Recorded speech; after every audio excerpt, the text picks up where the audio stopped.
Pasensi. See aristokraatliku ilmega koer on alati heatahtlik, tähelepanelik ning intelligentne.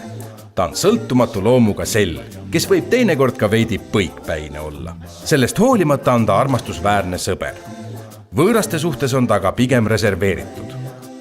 Kuigi ta on üks nendest koertest, kes reeglina ei haugu, siis päris tunda sammuti pole.